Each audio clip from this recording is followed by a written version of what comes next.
So, mayroon naman tayong i-share. Kasi, girl, sobrang questionable na sa'yo.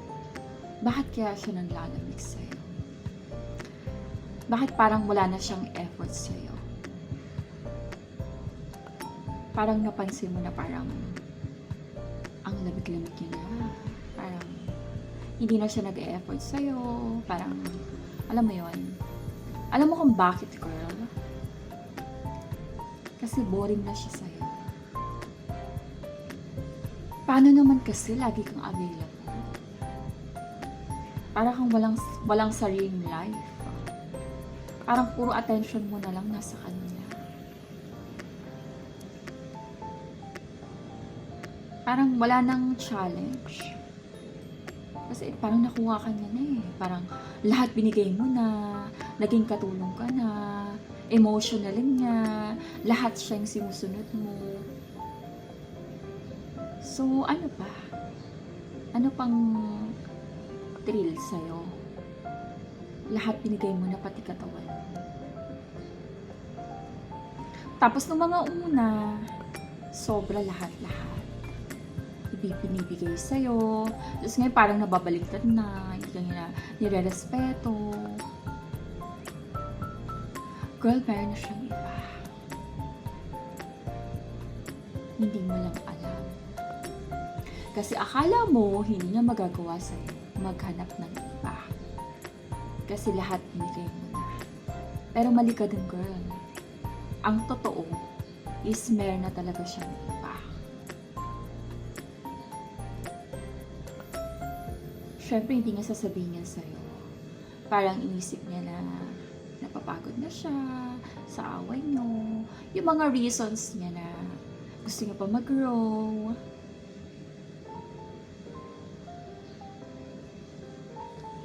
Pero ang pinaka-reason talaga, girl, is meron siyang iba. Hindi niya man aminin sa'yo, pero yun ang totoo. Alam mo naman, ang mga ibang lalaki, magaling nga magsinungaling, magaling nga magloko, magaling nga magtago. Hindi mo alam, meron ka palang reserva. Okay, hindi ko nilalahat kasi baka may mag-comment na naman. So, girl, ito yung gagawin mo kapag naglabig na siya sa'yo. Well, question ko sa'yo, ano bang ino-offer niya sa'yo? Katawan lang ba? Ano yung effort ba? Ano bang ino-offer niya sa'yo?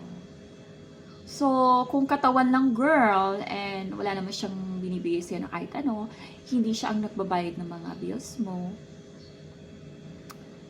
girl, let go muna siya. Move on ka na. Okay? Stop na, hindi ka na pwedeng makipag-ano sa kanya. Sa kama, okay? Ayan mo na siya. Kasi, kasalanan mo din, okay? Hindi niya kasalanan yon kasi masyadong ang parang masasabi ko obsessed ka eh. Kasi lagi ka na lang nasa kanya. Alam mo yon. Parang buong buhay mo na lang sa kanya. Parang buong buhay mo umiikot sa kanya.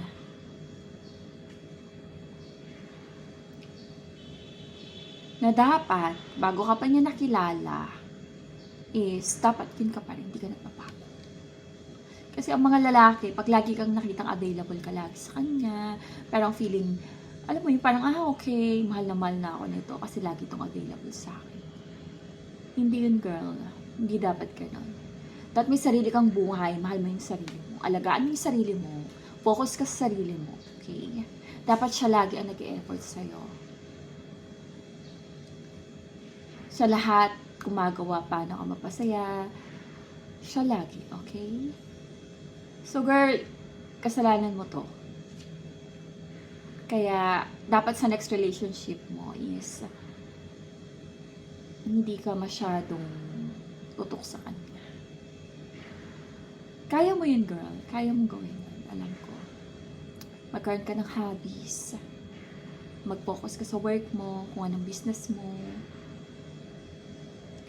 Ang lalaki, additional na lang sa life ng babae, okay? So, kung may anak naman kayo, parang feeling mo,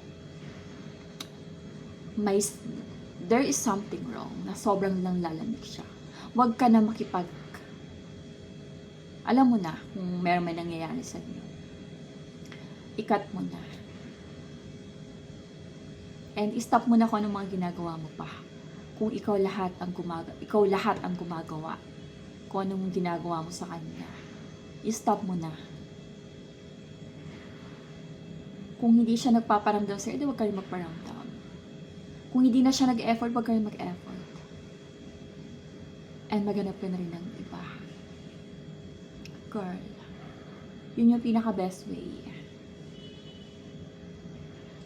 So, kung naghahabol siya sa'yo, di dapat, alam mo na kung anong dapat niyang gawin. Kailangan dapat lahat.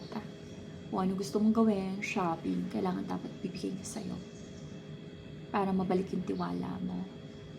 Kung anong hingin mo, ano gusto mo, ganito, ganyan. Kailangan mabigay ngayon, okay? Para ma-please ka ulit. And then lesson learn, wag ka masyadong obsessed sa kanya. Tulad ng sabi ko, anytime, pwedeng magbago na ang emosyon niya sa'yo, ang effort niya sa'yo. Kasi meron na siyang nahanap na iba. So, always focus on yourself. Yan ang sekreto, girl, okay? Love yourself more than a man. Okay? So, ayun lang, girl. Focus ka. Magkaroon ng pera. And then, focus on your life. Okay? Ayan mo siya. Let him go. Hindi lang siya ang lalaki sa mundo, girl. Meron at meron. Okay? So, kaya taking care of yourself, number 1 importante. Okay? Para, meron at meron maghahabol sa'yo na mga guys. Hindi ka mauubusan.